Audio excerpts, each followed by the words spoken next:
The tech billionaire reiterated calls by the US president and Russia for Ukraine to hold new elections, saying President Zelensky is despised by his people and reiterating President Trump's assertion that he is a dictator.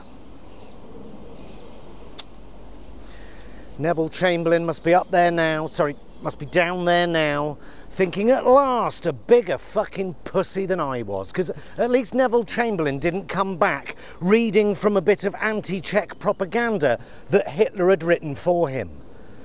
Are we still America's allies now that America is openly using Kremlin propaganda? Trump is clearly one of the worst negotiators in geopolitical history. The first time ever an American president has criticised an ally for not surrendering to an invading army. You fucking pussyhole. Trump claiming that Ukraine started the war is like Roosevelt saying, well, what the fuck were those ships doing in Pearl Harbor in the first place? The art of the deal, eh? The Great Negotiator showed his hand after 2 seconds, showed the world that he'd been entirely captured by Kremlin talking points. Instead of at least pretending to be neutral so that he could get his Nobel Peace Prize, he immediately showed that he was openly hostile to one of the parties, and not the invader, the invaded. The art of the deal. The guy negotiating with Russia is a Fox News host. Although, what's the point of a functioning Defence Department if you're going to surrender to your enemy after just 1 month in office? Imagine being the President of the United States with the richest man in the world as your pet and still shitting the bed every time someone points out that you're being a wanker.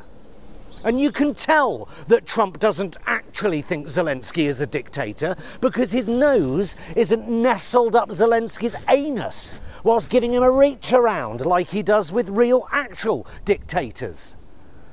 The UK didn't have a general election for 10 years because of World War II. That doesn't make Winston Churchill a dictator. Zelensky has not banned opposition parties, just the ones openly pro-Russian. Just like we banned the fascist party when Hitler was bombing the shit out of us on a nightly basis. Zelensky has not banned independent media, just pro-Russian propaganda. And NATO expansionism is not the reason we have this war. NATO expansion on Russia's borders stopped in 2004. So what? Russia was so annoyed that they waited 10 years to invade Crimea and then a quick 8-year breather and then on to Ukraine. Utter bollocks.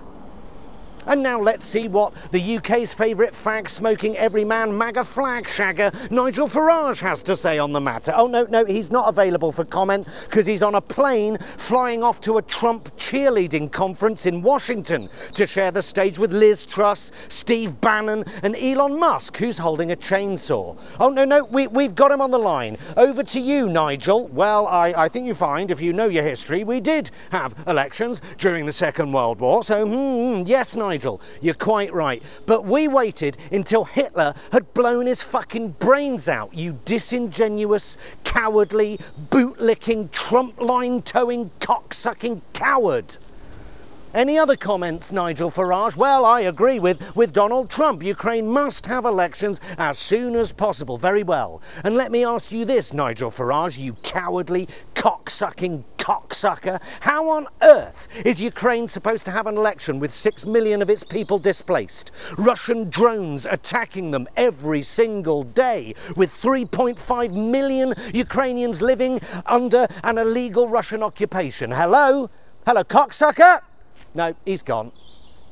Whatever you think of Nigel Farage, you may even have voted for him, but trust me when I tell you, he is an apologist for appeasement, an apologist for brutal dictators, and he is a cowardly, bootlicking, opportunist shit stain on humanity. However, nothing compared to that master negotiator Donald Trump, an idiotic, ignorant leader with a feeble conceptual grasp on reality where the politics of propaganda and intimidation are always proudly on display.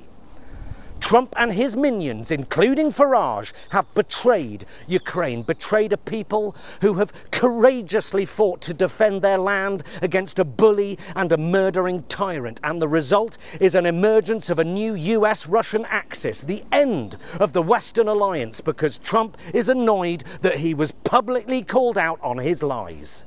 Maybe just maybe this is the moment where the remaining Western allies see that Trump is an ally of no one. Maybe Trump has miscalculated, thinking that everyone was just going to bend the knee. Maybe the world will see that America in its present form is not to be trusted by anyone. And anyone who does trust Trump, people like Nigel Farage, for example, a bootlicking, cowardly cocksucker who, instead of doing any work for his constituents, is right now wanking for coins on a stage in Washington, having a big fat public MAGA wank for dollar. A fucking shit stain of a man.